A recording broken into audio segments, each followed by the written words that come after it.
I hope you enjoyed reading that blog post. It's obviously extremely timely since unemployment figures are announced on a weekly basis, and we're hearing about this double-digit unemployment, or maybe it's right on the cusp of double-digit.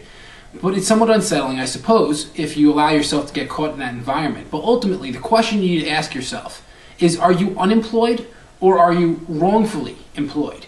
Because in both of those scenarios, you're not bountifully employed. Now, some would say that it's better to have a job to get that consistent paycheck than to have no paycheck at all or rely on the government for unemployment. But I'm going to say that that's not the case, because when you are unemployed, it enables you to look at the world differently if you allow yourself to. It enables you to take risks that you may have never taken before. Maybe you have an idea of starting something, a small business or an internet startup or whatever it might be for you. And you have this idea, there's a void in the world and you want to fill that void. But as a result of your prior employment, you couldn't even imagine taking that risk, taking the plunge and trying to start something that doesn't exist. Well, if you are unemployed, go for it. There's no better time to do it than now. There's a far greater demand of jobs than there is a supply, so create your own job, create your own demand. But for those that are wrongfully employed, that's an even more difficult situation. Because what happens is that when you're in the wrong career, and I'm speaking out of experience, I was on Wall Street, and everything about who I was not supposed to be on Wall Street, and I felt drained at the end of the day. So the entrepreneur, Jared, the writer, the speaker, couldn't even get his thoughts on paper to get anything started. So as a result, I was wallowing in my own misery, kind of like the last blog post discussed, and my manifestation process would never even be able to begin. So with that being said, what I had to do was what others don't even think to do. And I've followed all different types of ideas, and that's what I've shared with you in this blog post. These 6 ideas are proven. I personally have used every single one at some point in my life, and they worked every single time. It didn't happen on one time, and it didn't happen overnight. It required consistent dedication, perseverance, and a never-ending desire to find something that was a fit, a match for my identity, and it worked. But I didn't want to be the only person that tested this. So I've tried this with tons of people from all different walks of life, from all around the country, even the world, and it worked for them too when they didn't give up. This is the time to do what others don't even think to do. And there's a key distinction to make, because everybody says, well, do what others won't do. But there's always some people out there that will do that already. You need to do what those people are even thinking of doing. And the reason they're not thinking about it is because it's not congruent with who they are. What is congruent with you?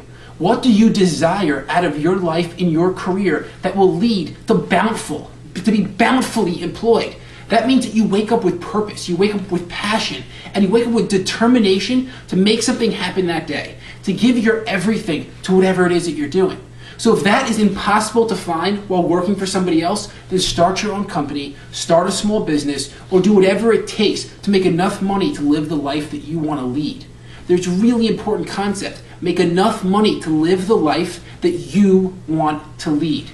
Don't allow your career to dictate your life. You dictate your life, and then make sure that you have enough funds in order to make that a reality.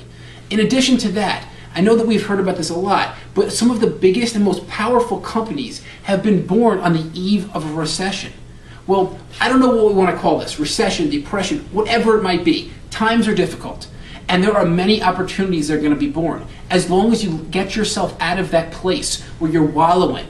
Remember the internet identity hacker? You're wallowing in your misery. Don't do that. Get yourself, shift that perspective, break that pattern, and start to think outside the box. Do what others don't even think to do. Figure out in your world, where is there a void in what I was doing before? So if you were an attorney, or you were an occupational therapist, or if you were a chiropractor, whatever you are, where is there a void in that sector of the marketplace? And how can you fill that void based on your experience and your passion? And if it's not in the sector that you were currently in, go to a different sector if it's something that you thoroughly enjoy. Because living a life without passion in your career is unfulfilling. It's a key that you find this in your world. You need this. I needed it. I found it because I did what others don't even think to do. And I encourage you to do that as well. In addition to that, and I'm going to write about this probably within the next month, stop watching the news. Stop watching the news. Because one person is going to say that the recession's over. Others are going to say that we're just on the cusp of a depression. What it's making you do is think too much. You're getting caught up in the news. Listen to your own news, listen to your own thoughts. Read personal development work. Go and exercise. Eat healthy foods. This is the time to grow. So whether you're unemployed or you're wrongfully employed, grow as an individual. Prepare yourself for the next step in your life. Try some of these ideas because I know that they work. I've seen them work time and time again. Shift your perspective and become bountifully employed. Thank you so much for taking the time to read this blog post. You obviously, I'm very passionate about this concept because what I've realized is that there's two areas of our life that if they're not filled to the brim with fulfillment, then we're unfulfilled. One is our intimate relationships, which I talk about all the time, and the other is our career. You need to find fulfillment and you need to be bountifully employed. Have a wonderful day.